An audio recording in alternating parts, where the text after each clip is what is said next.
Everyone, मैं नेहा लेकर आ गई हूँ आपके लिए इंट्रोडक्शन टू क्लास 9th और हम जो आज टॉपिक डिस्कस कर रहे हैं वो है चैप्टर नंबर 5। कैसे हैं आप लोग? रियली होप सही होंगे, घर पर होंगे, सुरक्षित होंगे। इट्स बीन सो लॉन्ग, हम बहुत टाइम से घर पे हैं। अब तो थोड़ी तो पढ़ाई की याद आ रही होगी, है ना, थोड़ी सी। तो चलिए शुरू करते हैं, बाकी बातें बातें करेंगे। Chapter number 5, the fundamental unit of life. NCERT is very tricky, you know that? NCERT ने नाम दिया तो fundamental unit of life. किसकी बात हो रही है वो नहीं बता रहा, क्यों? वो आपको और मुझको figure out करना है।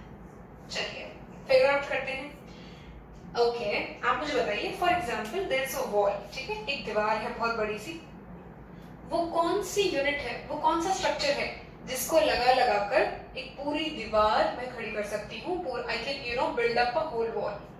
सोचिए वो कौन सी चीज है जिससे पूरी वॉल बन जाती है, छोटी छोटी यूनिट्स जिसको लगा कर। हाँ जी, ओके, सही जा रहे हैं, बिल्कुल। मैं समझ गई आपकी भावनाओं को, कोई दिक्कत नहीं है। ऑनलाइन में भी मैं समझ गई हूँ, बिल्कुल सही कहा, ब्रिक्स, है ना। ब्रिक्स जो है उसे लगा कर पूरी वॉल जो है you can make it up. बिल्कुल वैसे ही इस पूरे अर्थ पे जितने भी लिविंग ऑर्गेनिजम्स हैं, उनके अंदर भी एक बेसिक यूनिट है जिनको जोड़ कर पूरी लिविंग ऑर्गेनिज्म की बॉडी तैयार होती है। चाहे वो अमीबा हो या चाहे ह्यूमन हो, एंट हो या एलिफेंट हो, वो सारे लिविंग ऑर्गेनिज्म की बॉडी एक बेसिक यूनिट से बनी हुई है। समझ गए आप? जी बिल्कुल। सेल के आने से ही सबसे पहली बार इस धरती पे लाइफ की शुरुआत हुई थी, आप जानते हैं। तो जब ये बोल रहे हैं the fundamental unit of life, आप समझ गए इसके बारे में बात करें? जी बिल्कुल, शाबाश। ये बात कर रहे हैं सेल के बारे में। तो this chapter is all about cell. ये पूरे सेल के इर्द गिर्द घूमने वाला है। तो चलिए कुछ बातें डिस्कस कर लें।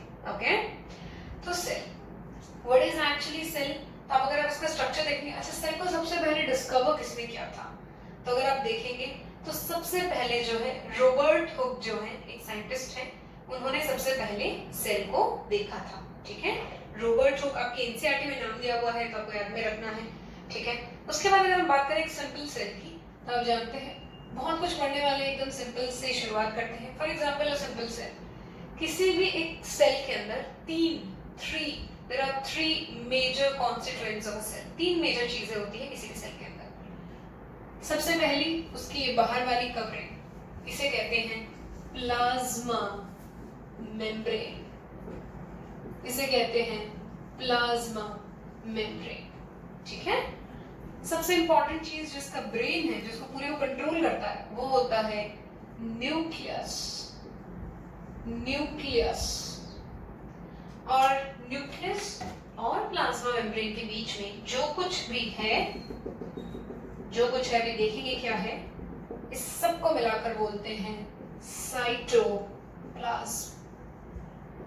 ठीक है, तो किसी भी एक सेल के अंदर there are 3 major constituents: the outer lining, plasma membrane, central controllance, ये सारा कंट्रोल करेगा nucleus, and in between both of them is what? Cytoplasm. Okay, चलिए आज शुरू करते हैं प्लाज्मा मेम्ब्रेन से। Let's talk about something plasma membrane. Okay, plasma membrane देखिए क्या है। वैसे तो अभी सेल का मैंने एक छोटा सा स्ट्रक्चर बनाया, लेकिन अगर मुझे देखना है कि प्लाज्मा मेम्ब्रेन का स्ट्रक्चर कैसा है, ठीक है, यानी वो किस केमिकल से बना हुआ है, तो क्या किया जाता है कि इस सेल को माइक्रोस्कोप में देखा जाता है। तो हम क्या करते हैं, इस सेल को लेते हैं और लैब के अंदर माइक्रोस्कोप में लगाकर देखेंगे कि प्लाज्मा मेम्ब्रेन का स्ट्रक्चर कैसा है।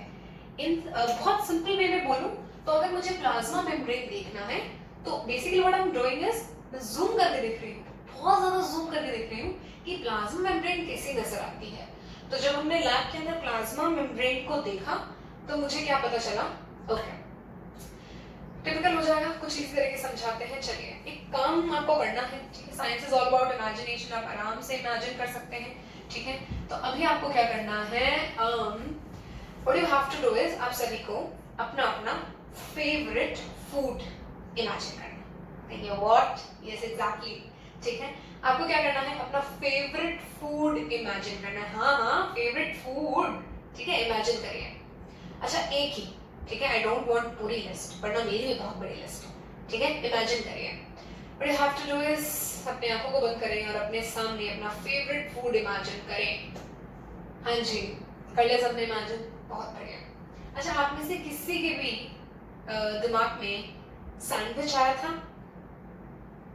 यम्मी सैंडविच, दोनों तरफ स्लाइस्ड, फुल ऑफ चीज and vegetables and blah blah blah whatever you like, आया? किसी की तो आया होगा, है ना? ओके, तो नहीं, खाना नहीं खाने वाले अपने। अब मैं देख रहे प्लाज्मा मेम्ब्रेन। प्लाज्मा मेम्ब्रेन का स्ट्रक्चर बहुत सिंपल है, एक सैंडविच की तरह होता है, यानी कि ऊपर और नीचे सेम लेयर होती है और सेंटर में कुछ और चीज होती है। आप कहेंगे ऐसा कैसे? बिल्कुल, जब सेल को और आप जूम करके देखेंगे then you will find out कि प्लाज्मा मेम्ब्रेन का स्ट्रक्चर कुछ इस तरह का होता है। ये जो ऊपर और नीचे वाला लेयर है, ब्रेड नहीं, जो लेयर है इसे कहते हैं lipid. I know what is lipid, आपको नहीं पता, बहुत नए शब्द हैं, कुछ ही टाइम में you will get used to it. Lipid एक तरह का केमिकल कंपाउंड होता है जिससे ये बनी हुई होती है। नीचे भी लिपिड, याद कैसे रहेगा? ऑब्वियसली सैंडविच के ऊपर और नीचे तो सेम चीज होती है ना, तो इसके भी ऊपर और नीचे लिपिड। और सेंटर की तरफ जो है वो ये स्ट्रक्चर होता है, इसे कहते हैं प्रोटीन। प्रोटीन तो आप सभी जानते ही हैं, है ना? तो लिपिड एंड प्रोटीन। तो अगर कोई पूछ ले प्लाज्मा मेम्ब्रेन किसका बना हुआ है, then you will say plasma membrane is made up of lipid and protein. Cool? Okay. तो ये हो गया मेरा प्लाज्मा मेम्ब्रेन का स्ट्रक्चर। ये तो सिर्फ स्ट्रक्चर हुआ है कि किससे बना हुआ है। Now we'll move forward to the functions of plasma membrane. ठीक है? What are the functions of plasma membrane? देखिए, प्लाज्मा मेम्ब्रेन के लिए एक बहुत ही स्पेसिफिक वर्ड यूज किया जाता है। Sorry, plasma membrane is selectively permeable membrane। अब ये क्या है सुनिए, चलिए अब मैं थोड़े फंक्शंस की बात करती हूँ प्लाज्मा मेम्ब्रेन की। फॉर एग्जांपल, ये एक सेल है, सॉरी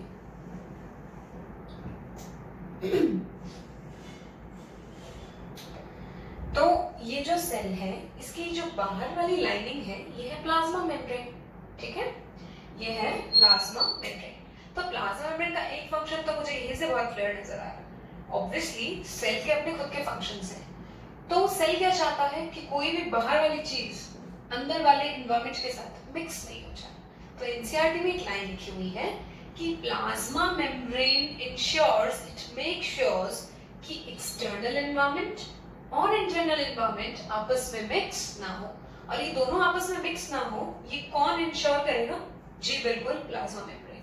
तो प्लाज्मा मेम्ब्रेन एक्सटर्नल एनवायरनमेंट और इंटरनल एनवायरनमेंट को डिफरेंशिएट करके रखता है, अलग अलग रखता है। ये हो गया आपका पहला फंक्शन। दूसरा फंक्शन ये है कि plasma membrane is selectively permeable membrane. ये सिलेक्टिवली परमिएबल क्या होता है सुनिए। प्लाज्मा मेम्ब्रेन जो होती है वो सिलेक्टेड सब्सटेंसेस को ही अंदर या फिर बाहर से अंदर या अंदर से बाहर आने जाने देती है। इसका क्या मतलब है? यानी जब भी कोई चीज मान लीजिए अंदर आने की कोशिश कर रही है तो प्लाज्मा मेम्ब्रेन में ना पहले चेकिंग होती है। अगर वो सही है सेल के लिए तो they take some, if not not accepted. ये हम कैसे समझेंगे? अगर आप कभी भी बाई रोड ट्रैवल किए हैं, ठीक है, बाई रोड अगर आप ट्रैवल किए हैं तो अपन देखते हैं कि कई बार जो है there is a thing which is called toll gate, right? Toll gate. What are toll gates basically? अब जानते हैं टोल गेट्स क्या होते हैं कि टोल गेट्स में क्या होता है, यू पास बाय, ठीक है, और वहां पे जो है आपको you have to take a receipt, ठीक है, आपको एक रिसीट कटवाना है कि भाई ये व्हीकल है मेरा, ठीक है, you will pay for that, ठीक है। उसके बाद टोल गेट ओपन हो जाता है, आप आराम से पास बाय कर जाते हैं। यानी कि toll gate is a checking point, right? तो प्लाज्मा मेम्ब्रेन चेकिंग कर सकता है, इसके बहुत स्पेसिफिक फीचर्स में से एक है। जब भी कोई चीज बाहर से अंदर या अंदर से बाहर जाएगी तो plasma membrane will check it, ठीक है, और जो चीजें नहीं चाहिए सेल को वो अंदर या बाहर नहीं होने देगी। तो क्योंकि इसके अंदर ये फीचर है इस वजह से इसे कहते हैं सिलेक्टिव, मतलब बहुत ज्यादा स्पेसिफिक है, परमिएबल मतलब आने जाने देना। तो plasma membrane is selectively permeable membrane, ठीक है। तो ये बहुत इंपॉर्टेंट और बहुत ही अच्छा पॉइंट है, आपको ध्यान में रखना है, ठीक है। उसके बाद अगर आप देखेंगे तो देखिए सिलेक्टिवली परमिएबल मेम्ब्रेन है। फर्स्ट में आपको बताया कि ये जो है अंदर एक्सटर्नल और इंटरनल एनवायरनमेंट को अलग अलग रखता है। दूसरा है ये सिलेक्टिवली परमिएबल मेम्ब्रेन है, ठीक है। तो this was all about yes exactly plasma membrane, ठीक है। प्लाज्मा मेम्ब्रेन किससे बना हुआ है, आप जानते हैं लिपिड एंड प्रोटीन, और ये दो फंक्शंस हैं इसके। तो आप समझ गए, तो this was all about plasma membrane, ठीक है। ये इसका स्ट्रक्चर और फंक्शंस मैंने आपको बता दिए हैं। इसके आगे की बातें जानने के लिए you can join in my live classes are on. आप लाइव क्लासेस में आए, इसके आगे और डिस्कशन करेंगे और बहुत सारी बातें करते रहेंगे। तब तक के लिए स्टे होम, स्टे हाइड्रेटेड, या एग्जैक्टली, थैंक यू।